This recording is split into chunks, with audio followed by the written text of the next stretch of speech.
Alrighty, well hello everyone, and how are you guys doing? Tireless God here with another Tireless Talk, and this time I have a guest. I have 9TY here with me, who is online, and we are going to be discussing the BTS of April this month, which has some interesting things. There's nothing really new per se coming up this month. Like, there's no new quests, no new areas.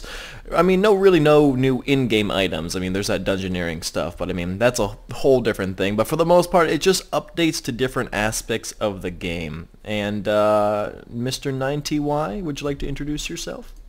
What's going on, guys? It's 9TY, and I'm just here speaking on this BTS video. Alright, the great introduction. In case you guys are interested... Oh, you nailed it good. In case you guys are interested, I'll put like a little link in the box below, or even on here. He makes some videos himself if you want to go check him out. Go subscribe. I enjoy listening to his videos. He is a silly guy. But anyway, guys. Anyway, guys, while I'm doing Pyramid Plunder, we are going to be talking about this month's BTS. And to start off, some things that have already happened. We got the RuneScape 3 beta program, which is going to be coming out soon, which is going to be the introduction of the HTML5. Do you have any thoughts or things with the HTML5 coming up, if you read anything? I actually did, and I'm quite excited about this update because HTML5, for those of you who haven't used it, it's actually a massive improvement in terms of speed and the graphics quality and the capabilities of RuneScape, and it's probably one of the most exciting updates for me for this year. I'm really excited as well. The whole thing is, I'm just intrigued with all the things that are going to be brought into the game because of HTML5, like interface and play-wise. Like, Mod Mark and everyone who talks about HTML5 just seems so excited about all the things that are going to be brought to the table that can't be done with Java right now. So that's just really interesting, and I really hope it brings some stuff to the table, like the tear and share interfaces, like longer draw distance. I'm really looking forward to that longer draw distance. I did talk about that in one of my previous videos. Just like the fact of being able to see so far, I think that's going to be awesome. But yeah, another thing that has been introduced is the dual wielding and charm collectors. For those of you who don't know, dual wielding has been out for a while in RuneScape, but in the EOC, the dungeoneering has not yet had an update of any kind of dual wielding of any sort. You've kind of just been stuck with the single hands and the basic weapons that were pre-EOC. But now there's a whole variety of dual wielding, as well as, I think, throwing knives and such are going to be brought into the game. Yeah? Do you have any thoughts on that? I'm not much of a dungeoneer. You are like level 100 and something, so you might have a little bit more insight on this than me. Well, I haven't actually tried out the whole dual wielding and dungeoneering yet, because my main concern is having a second weapon takes up another one of your precious bind slots, which can be quite scarce, especially for lower levels. So for me, I'm actually going to stick with the two-handed weapon, just because it means I've got that extra piece of armor or equipment that I can have bound with me at all times. See, I've heard that a lot, and I've even heard, even though dual wielding is like amazing to be brought to the table and brings in a whole new variety of abilities, I've heard the primal two-hander is still either the two-handed sword or the maul is still definitely something that you should use instead. Yeah, I've heard that as well, actually. Yeah, the other thing is, people are debating right now if the Hex Hunter bow or dual wielding primal throwing knives is better. Purely because the primal throwing knives have a higher DPS, but the Hex Hunter bow also doubles as a shield bow. So you can use defensive abilities with it. So that's kind of a... there's like pros and cons to that. I'm not sure. I've never actually owned a Hex Hunter because I've never been lucky enough. I've been 99 Slayer ever since I've started dungeoneering, but I've never gotten a Hex Hunter bow, and it's quite upsetting. The other thing is, I've actually recently read on the recent updates forum that apparently the Hex Hunter bow received a bit of a nerf. I haven't actually tried this out myself, but that's another thing to consider. It's received a nerf? Apparently, yeah. I had no idea, because I thought when EOC came out, the Hex Hunter bow was kind of put to shame because of like it really was put to shame. But apparently, like in the last week, it's received another nerf. So it's terrible and worse than it was, and then it just became even more terrible? It appears that way. That makes no sense. Yeah, it's a bit disappointing, especially considering its rarity and everything. Is this item overpowered or causing any kind of disruption in the game? No, let's nerf it. Sounds about right. Oh my gosh, that makes no sense.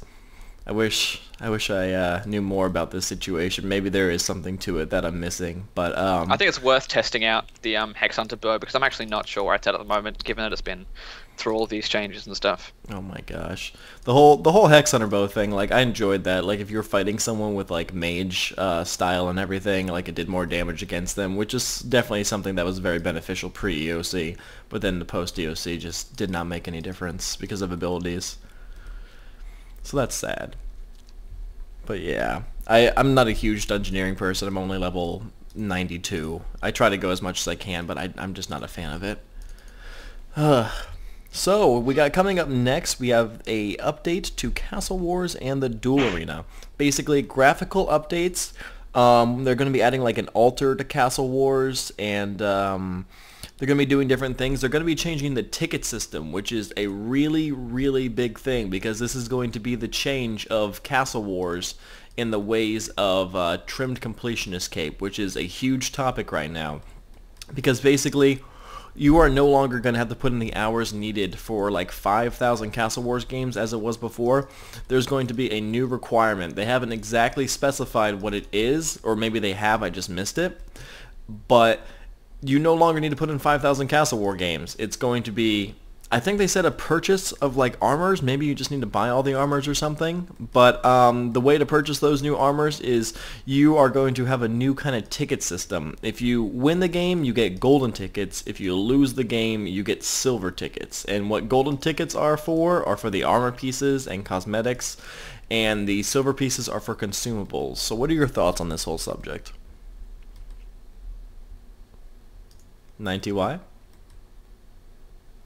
Well, it appears I have lost my person. Maybe nope, he did not do anything. Internet connection problem. Sorry. Oh, hey. Am I still here? Yes, you are. You are alive in here. Oh, that's good. That was a bit of an unfortunate disconnect. But I'm actually quite excited about this update.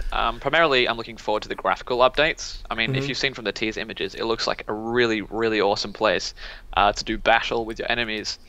And the other thing that I'm not too sure about is, with this change to the trim com cape requirement, is it going to devalue those who've already spent all of those hours doing Castle Wars? It definitely is, because that's like, what does it calculate out to, the 5,000 Castle Wars games? Is it like, how many months of in-game time is that? Do you remember? Well, 5,000 games at 20 minutes a game is about 10,000. Sorry, Yeah. no, 100,000 minutes. Yeah, of Castle Wars. That's insane. I can't even imagine that. Like, oh my gosh. I can barely put in the time to get like a thieving level from like 85 to 86, and I can't even imagine just like AFK in Castle Wars for that long. I think in the first place it was a very, very bad requirement to have. I mean, it's such a pointless. It's not a good requirement. It's just not.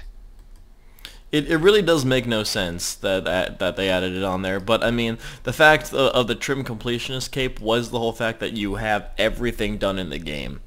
Like, that's the point of the trim completionist cape, was to achieve everything, and there's that big goal of 5,000 games for that cape.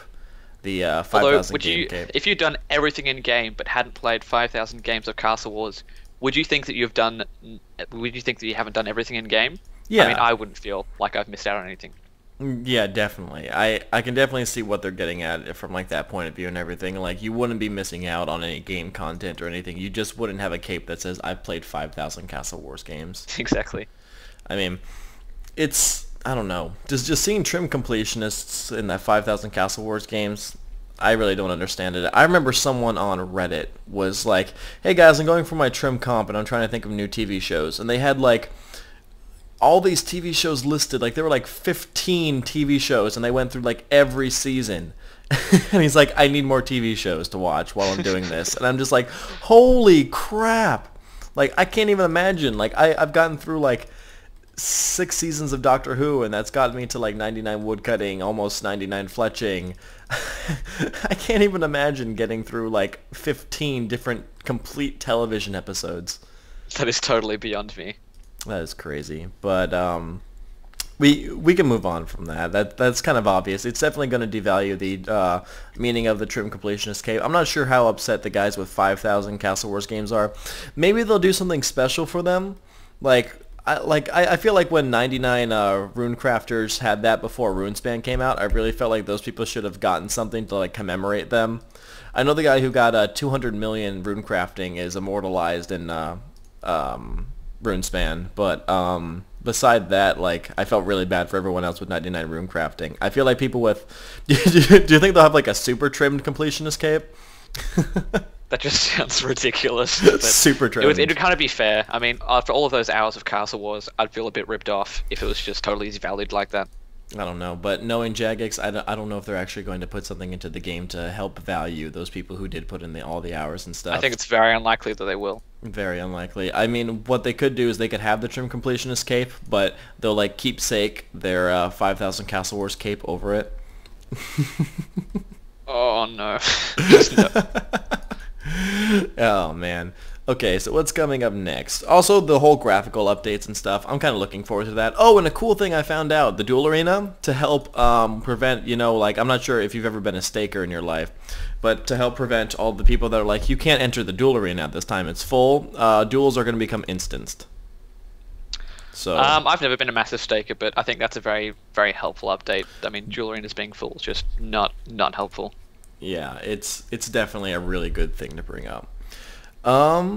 Okay, so here's one for you only. I have nothing to say about this because I have not done it. Hunter Charms, members only. Talk to me. Well, basically there's this small, it's kind of like a mini game. It's to do with these little charm sprites, which you have to catch. They hide in little bushes, and you throw this pebble near the bush, and then you somehow explode the pebble with this wand that you're given, and it makes the charm sprites come out of the bush, and you've got to catch them for hunter experience and these little token things. And basically once you've got 10 of these tokens, you can turn them into charms for summoning, and it's actually a really, really slow and inefficient way of training Hunter at the moment. I think at the maximum, you can get about 40,000 Hunter experience at 99 Hunter. Jeez. And the rate of charms that you get from Hunter is incredibly, incredibly low. You need about, I think you've got to catch 10 charm sprites to make one charm. And there are like 4 different kinds of charm sprites. There's one for gold, crimson, green, and blue. So I'm actually looking forward to this update because it's totally dead content. The only reason I've done that before is for my daily challenges, and it was actually not even worth it, even with the 30k bonus experience from completing the challenge. It was just such bad experience. I know, it just seemed really slow. I remember watching that video of yours of you just doing it. I was just staring at it like, yeah, that's why I don't do those. That was the one and only time I've done that challenge. Just never again. Oh my gosh, it just doesn't seem worth it. After this update, I'll definitely try it because I've actually got a Charm Sprites daily challenge that I've been saving up for this update. So I'm looking forward to seeing how it actually works now. Nice. So we'll definitely look forward to that. Another big update which people are talking about and they have no idea what it means is there is going to be, I mean, this happens all the time because it's EOC, but there's an EOC update. I mean, how long has the EOC been out now? Like 7 months, 8 months?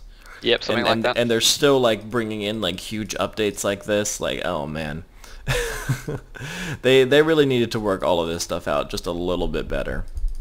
But the thing is, overall, I am glad they are tweaking it and listening to people. Basically, I mean, because it's true what they're talking about in here. How like Herblore, like using overloads and different kinds of things like having higher levels will be more effective. Because I do have to say, like when I'm with my friends and I'm nexing, if I run out of overloads, it doesn't hinder me that much because of abilities. It's not like, oh crap, I ran out of overloads, I need to go bank to get more overloads or else we're not going to get this next kill. It's, oh, don't worry about it, just use abilities like this or something like this. Like the kill's going to be slower, but there's no reason to panic. Like, and I kind of miss that. Like, I remember back in the day, like, you needed overloads if you wanted to go do some sort of bosses, especially next. What else is there? The whole new different kinds of armor sets as well. Any thoughts from you, Ben? I'm quite interested in prayer and herblore being far more useful in the game because, you know, I spent a lot of money on prayer and, you know, a fair bit of money on herblore, and I kind of feel like it's not all that worth it. I mean, to spend hundreds of millions on these kind of skills, and like you said, with abilities, you don't really need them. You don't need them to do the bosses, which I'm looking forward to them being far more useful. Yeah, same here. And that whole new armor sets, that's just that's something I'm really looking forward to, because they're going to be introducing like classes of armor basically. So there's going to be the damage dealing, there's going to be defensive, there's going to be critical, and then there's going to be hybrid.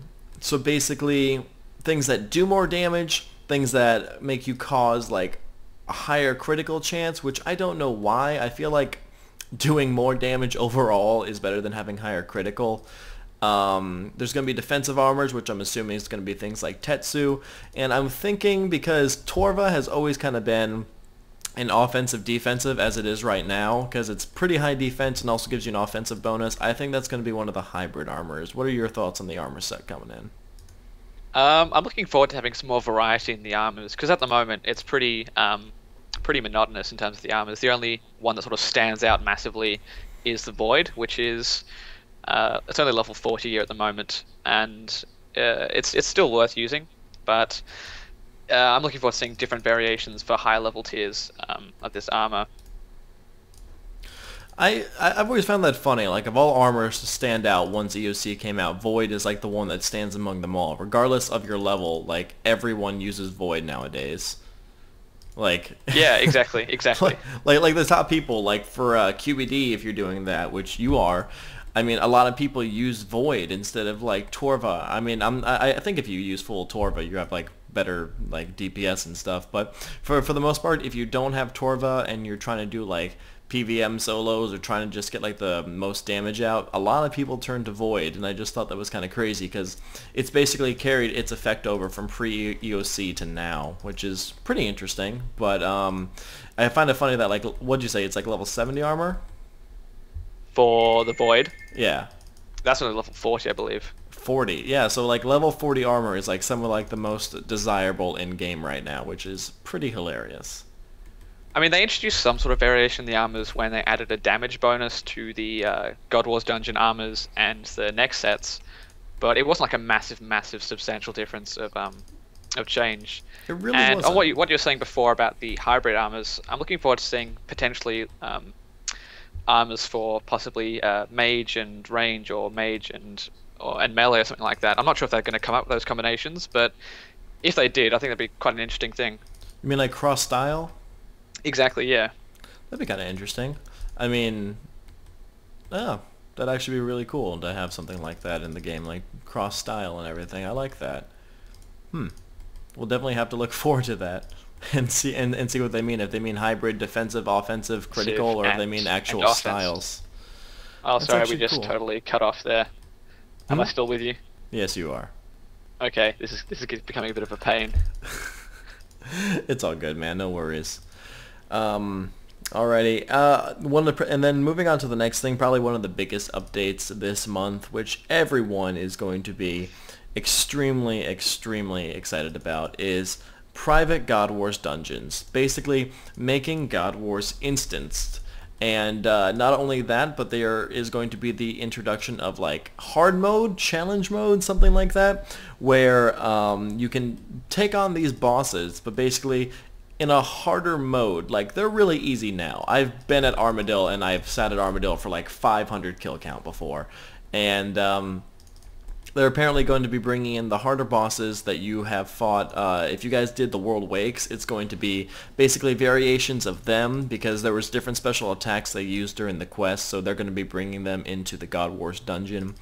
And because you are fighting harder versions, you are going to be getting better loot, but it just says better drops, so we don't know if that means better drops like your GP per hour, like they'll drop more regular items, they'll have a better chance to drop their rare items, or if they necessarily mean like better drops, like new armor introduced into the game, like because of this whole damage and stuff coming out, is it going to be like Armadillo Plus or something like that? Your thoughts, Ben? I think it's kind of likely that they're going to increase the drop rate of certain items for the hard mode. Well, I love the idea of introducing a whole new set of armors. I'm not sure how they would fit into the game.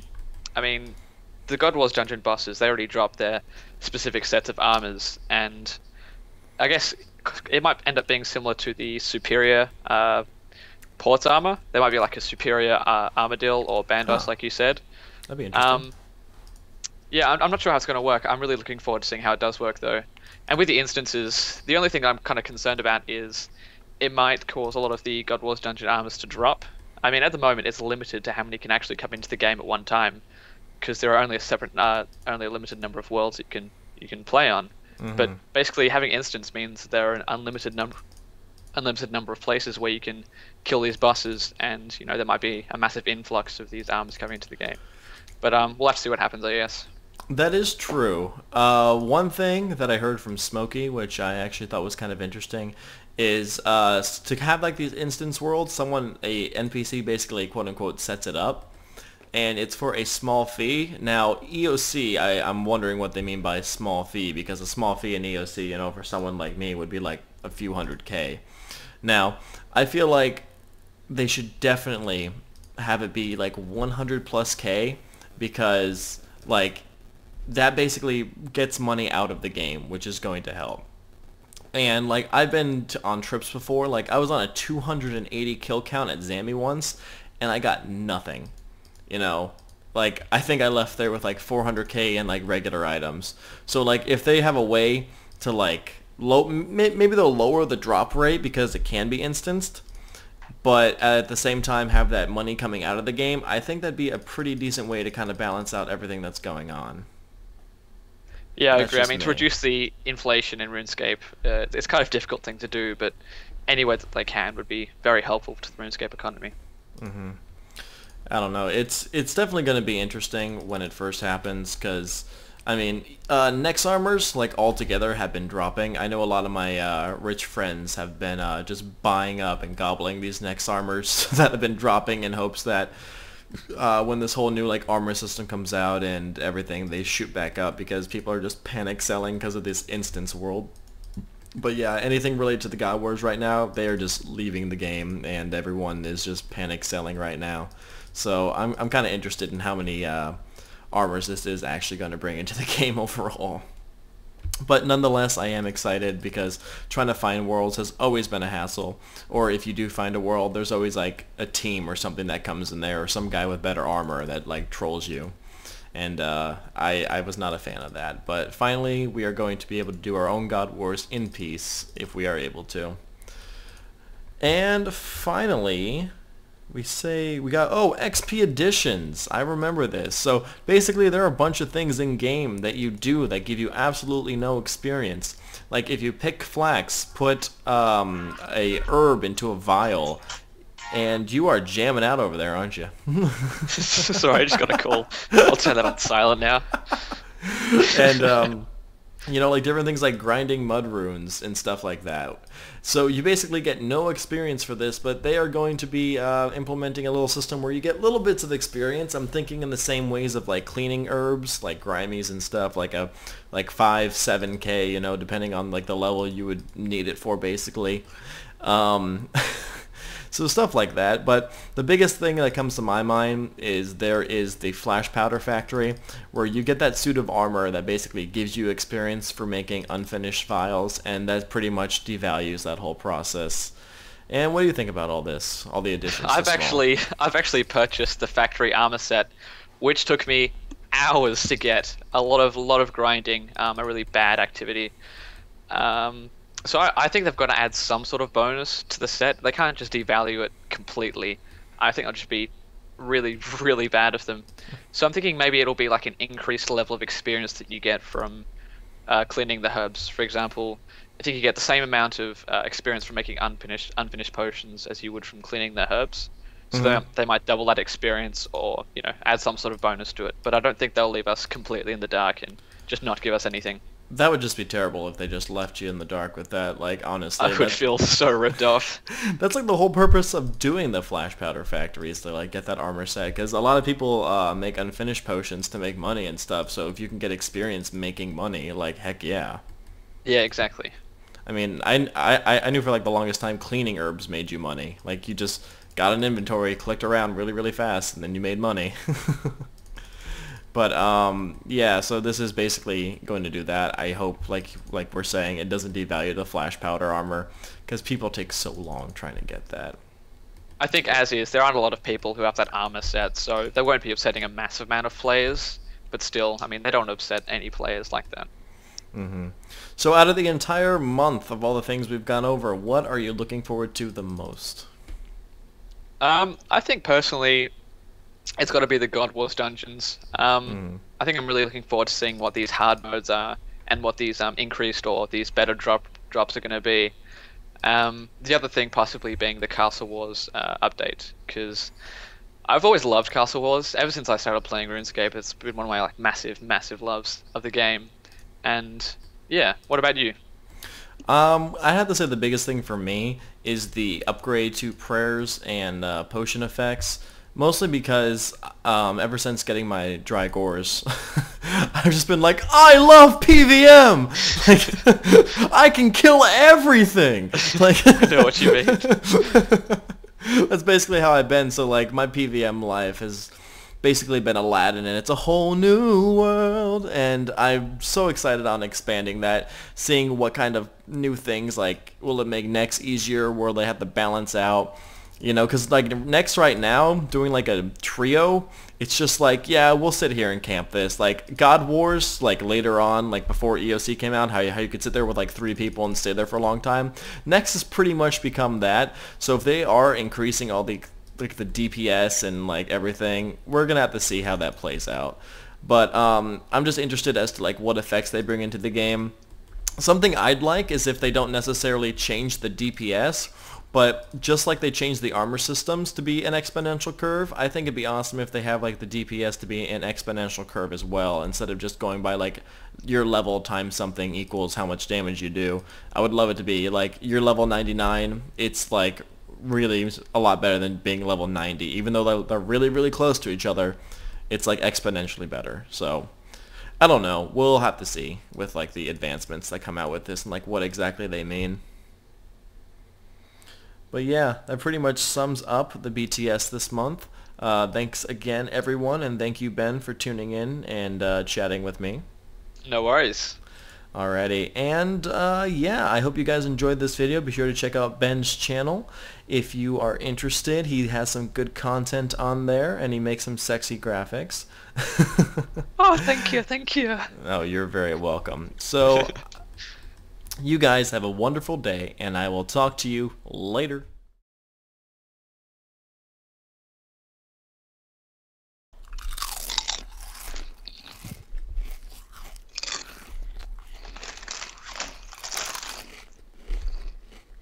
You enjoying your chips? Yeah, me too.